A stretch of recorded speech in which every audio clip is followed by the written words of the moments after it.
So, the first thing I wanted to go over was just sort of your beginnings, because, if I'm correct, you're from Tennessee. And Well, originally I was raised just 70 miles west of here, a little town called Waycross, Georgia. And I live in St. Simons Island, Georgia now. But I moved to Tennessee in 1981. So I was there for, what was that, 40 years or 50 years? 40 years. 40 years. I moved there and got into the payments business. But I was raised just in a small town here on the edge of the Okefenokee Swamp in southeast Georgia.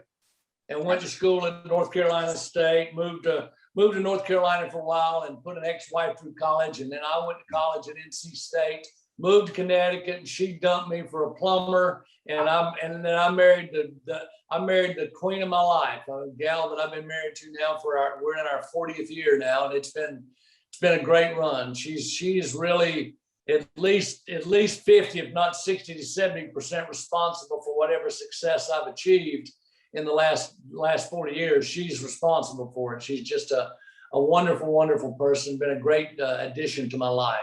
Wow, that's beautiful, man. Wow. Congratulations on 40 years. Well, thank you. If you're okay, so Georgia's even better because you're a white guy, grew up during the civil rights era. And I told Sam, because I'm actually related to our late great Congressman John Lewis. And wow, really? How related? How much? We are third cousins. He's my grandmother's cousin, and I actually got a chance to talk to him, a lot before he passed, because I told him I was working on this project, and he was about it, and he was like, anything that helps people vote and get involved is like, I love. So we got a chance to talk about it, and the plan was he was going to help me as we started to launch, but as you know, he got pancreatic cancer a year later, unfortunately passed. But, we, family-wise, we have a connection to the civil rights movement.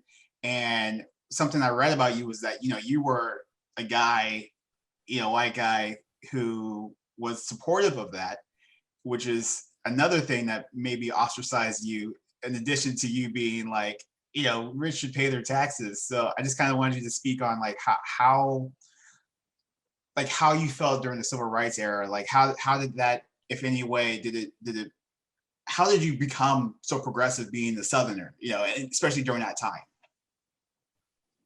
Well, I think that when you're growing up and in your early years, you're 8, 9, 10, 11, 12 years old, and you're exposed to your parents, to your neighbors, to your teachers, all the people that in your formative years, and that's a very intentional term, when you're in your formative years, I determined as I got older and I came through that period that we as individuals have the opportunity, and typically not selected, it's just part of who we are, as to whether or not we respond positively to the things that we're exposed to or negatively to the things that we were exposed to. And I was really lucky enough, I think, that I had a filtering system that allowed me, or almost mandated, that I filtered out the bad stuff and observed the negativity of it, and focused on the positivity that I was exposed to, and went in that direction. And I'll give you an example. My father was an alcoholic all of my life, and until he passed away. He was an alcoholic. He was committed to the bottle, and the poor guy, he could not get away from it. And because of that, and so having an alcoholic as a parent, then you start looking around at other people that are alcoholics, and you realize the vast majority of them don't have a good life. It's a big burden to carry alcoholism, and it was no exception for him. And most everybody else I knew that was an alcoholic, it's a big burden to bear. And life's tough without something like that to have to deal with. The same is true with racism. I was raised in a very, very racially charged environment. I remember George Wallace when I was a kid in Alabama, and some of the horrible things that he did, and yet the praise that he got. I remember, and I don't know if this is a story that I should even tell, but when I was a kid, I was maybe 10 or 11 years old, and my dad came home one night, and he was really good friends with the sheriff here in Waycross, where I was raised, Robert E. Lee. And Robert, Yeah, imagine that. And my dad and he were really good friends.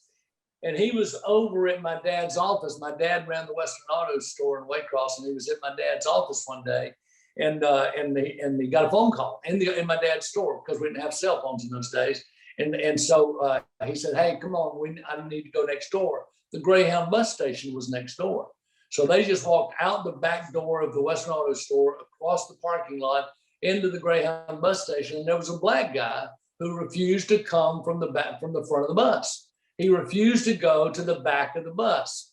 And Robert, big, tall man, just a huge bear of a man.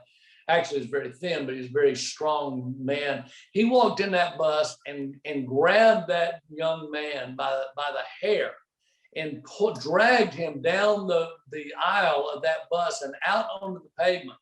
Whoa. And told his deputies that were there to arrest him and take him to jail. Now, I wasn't there, but my dad came home and told me that story that night. Now, here's where that decision process comes into play.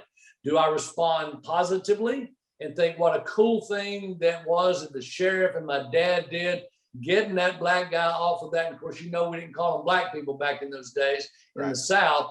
Or do you do what I did and say, what a horrible thing? What a horrible thing that they did, that they felt that was a positive thing for them to do, to drag this man off the bus simply because he didn't want to sit in the back. Yeah. And that sort of thing stuck in my craw early on as a kid. And I finally, when I was in my teens, and we were having the riots in Watts and all over the country in the mid-'60s, and I said on more than one occasion, I oftentimes wish I was born a black guy, because I would have been raising hell. The way we've been treating the African American community, we didn't call them African Americans at that point, the black community from all my life, and since the day that we put them on ships and brought them over here, is horrible. And shame on our asses that we treated them that way, and we're still treating them that way.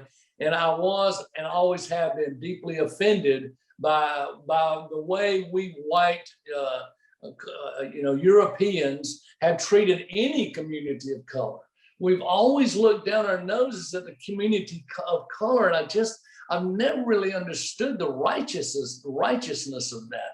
How can we get that right in our head? And I still, to this day, don't understand. And what really is becoming so much more offensive to me today is, now that it's a topic of open discussion, it's in the press, it's in the news, we're talking about it.